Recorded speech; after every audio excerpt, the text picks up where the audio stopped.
जब से बाबर आजम ने कराची किंग्स को खैरबाद कहा है, तब से चैनल मालिकान जो है बाबर आजम के पीछे पड़ गए। शेख रशीद साहब कहते हैं जनाब के चिला काटने के बाद मैं ब्रांड न्यू शेख रशीद हूँ, नया शेख रशीद हूँ। सॉफ्टवेयर के साथ साथ शेख रशीद साहब का हार्डवेयर भी अपडेट हो गया। बिस्मिल्लाहिर्रहमानिर्रहीम, अस्सलाम वालेकुम। आप देख रहे हैं राय साकिब डिजिटल मीडिया। उम्मीद करता हूँ आप तमाम लोग खैरियत से होंगे। नाज़रीन, इस वीलॉग में मैंने हैसल कौम हमारी मेंटेलिटी क्या है और स्पेशली जो लोग रूल कर रहे हैं पैसे की बेस के ऊपर, जो इस कौम पर हुकूमत कर रहे हैं, उनकी सोच कितनी घटिया और छोटी होती है, इस वीलॉग में मैं थोड़ा सा उसको हाईलाइट करना चाहूँगा। आपने देखा होगा कल एक निजी टेलीविज़न चैनल के शो में हमारे कौमी टीम के कप्तान बाबर आजम और उनकी पीसीबी के एक ओहदेदार के साथ चैट थी, वो लीक कर दी गई। बाबर आजम साहब की कंसेंट के बगैर वो चैट लीक कर दी गई। उसके ऊपर बड़ी तनकीद का निशाना बनाया गया वसीम बादामी साहब को, शुएब जट को और वो बाकी जो तमाम टीम थी जो इस सारे मामले के अंदर इन्वॉल्व थी। उस न्यूज़ चैनल को बहुत तनकीद का निशाना बनाया गया जिन्होंने किसी की ज़ाती चैट यूँ लीक कर दी। अब उसके पीछे वजूहात क्या हैं वो समझना बहुत ज़रूरी है। मोहम्मद उमैर साहब हैं, निजी टेलीविज़न चैनल के रिपोर्टर हैं, बहुत अच्छे रिपोर्टर हैं। वो कहते हैं कि मैंने उसी चैनल के जिसके टेलीविज़न शो के अंदर ये चैट लीक की गई बाबर आजम की, मैंने 3 मुख्तलिफ मुलाजमीन से बात की और 3 के 3 मुलाजमीन एक चीज़ के ऊपर मुत्तफिक थे। और वो इशू क्या था कि जब से बाबर आजम ने कराची किंग्स को खैरबाद कहा है, तब से चैनल मालिकान जो हैं वो इसके बाबर आजम के पीछे पड़ गए हैं। अगर ये खबर ठीक है, क्योंकि मोहम्मद उमैर साहब का दावा है, अगर ये खबर ठीक है तो इससे घटिया या इससे नीच सोच किसी बंदे की हो नहीं सकती।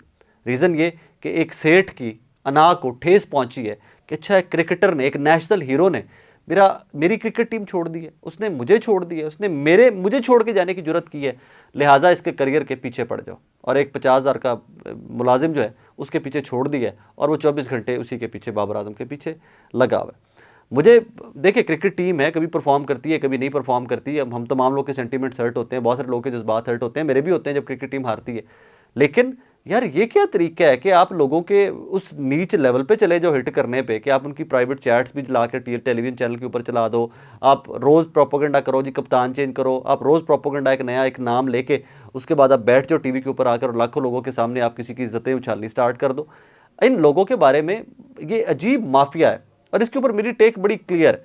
मैं माजी में भी इसके ऊपर बड़ा क्रिटिसाइज़ करता हूँ लोगों को कि पाकिस्तान की जिस इंडस्ट्री को आपने तबाह बर्बाद करना है ना, वहाँ पर स्पेसिफिक माफियाज या सेठों को लाकर बिठा दे। न्यूज़ इंडस्ट्री, लैंड माफिया मालिकान आ गए, टाउन्स के मालिकान आ गए, न्यूज़ इंडस्ट्री को तबाह करके रख दिया। क्रिकेट में जब से ये लीग्स आ गई, लीग्स में मालिकान घुस गए, सेठ घुस गए, तबाह बर्बाद करके रख दी क्रिकेट। आपने हर वो इंडस्ट्री जो पाकिस्तान के अंदर बहुत अच्छा फ्लरिश कर रही है, सेठ घुसा दें, बड़ा गर्क कर देंगे आपका। रीज़न ये कि इनको इंडस्ट्री में काम करने वाले लोगों से, वर्कर से कोई मोहब्बत नहीं होती। मोहब्बत होती है तो अपनी जेब से, अपनी अना से और अपनी अना की तस्कीन से।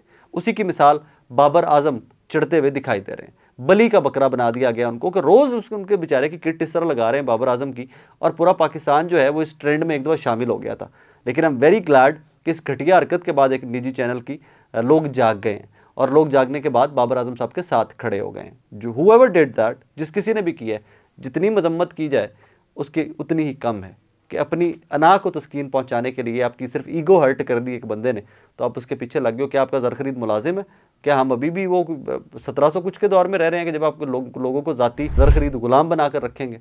खैर, Babar Azam, more power to you, stay strong, stay firm. England की टीम भी बहुत अच्छा परफॉर्म नहीं कर रही है, तो अगर पाकिस्तानी टीम परफॉर्म इस टाइप पे नहीं कर सकी तो हमें मज़ीद तैयारी की ज़रूरत है, लेकिन यूँ ब्लैकमेल मत होइएगा। इसी व्लॉग के अंदर एक और स्टोरी, शेख रशीद साहब कहते हैं जनाब के चिला काटने के बाद मैं ब्रांड न्यू शेख रशीद हूँ, नया शेख रशीद हूँ। मैं उसको लाइटर नोट पे कह देता हूँ कि सॉफ्टवेयर के साथ साथ शेख रशीद साहब का हार्डवेयर भी अपडेट हो गया। रीज़न ये कि शेख रशीद साहब ने 30 kg माशाल्लाह चिले के दौरान वेट भी रिड्यूस किया है। लेकिन शेख रशीद साहब जो लाइन लेके चले हैं वो लाइन बहुत खूबसूरत है और हम तमाम लोगों को वो लाइन अप्रिशिएट करनी चाहिए। वो लाइन नेगोशिएशंस की है, वो लाइन मुज़ाकरात की है, वो लाइन माफ़ी तलाफ़ी की है, वो लाइन चीज़ों को भुलाकर आगे चलने की है। यही लाइन आज सुबह अंसार भाई साहब के कॉलम में भी ली गई है। देखिए, जो चीज़ पाकिस्तान के हक़ में है, रियासत के हक़ में है, मैं हमेशा उसके हक़ में होऊंगा, मैं हमेशा उसके साथ चलूँगा कि एक दफ़ा जो 9 मई को हुआ, उन ज़ख्मों को, जो ज़ख्म है बाकी ज़ख्म है, कि जो मुजरिमान हैं उनको सज़ा दीजिए, हम आपके साथ हैं, सबके साथ हैं।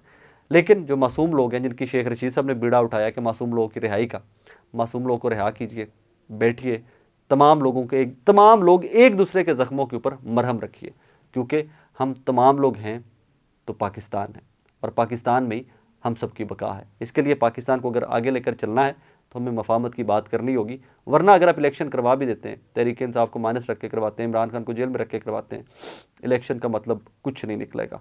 हुकूमत बन जाएगी, नफ़रतें मज़ीद बढ़ेंगी, जो हुकूमत कर रहे होंगे उनके लिए प्रॉब्लम्स मज़ीद बढ़ेंगी, पोलराइजेशन मज़ीद बढ़ेगी। लिहाजा अबाउट टाइम कि कुछ जो लोग हैं, जो मिडल के लोग हैं, जो दोनों को बिठा सकते हैं इकट्ठे, तमाम लोगों को इकट्ठे बिठाइए, तमाम सियासी जमातों को, तमाम कुव्वतों को इकट्ठे बिठाकर पाकिस्तान को आगे ले जाने की बात कीजिए, क्योंकि एंड में फिर पाकिस्तान है तो हम सब हैं। अपना बहुत सारा ख्याल रखिएगा, दुआ में याद रखिएगा। अल्लाह हाफ़िज़।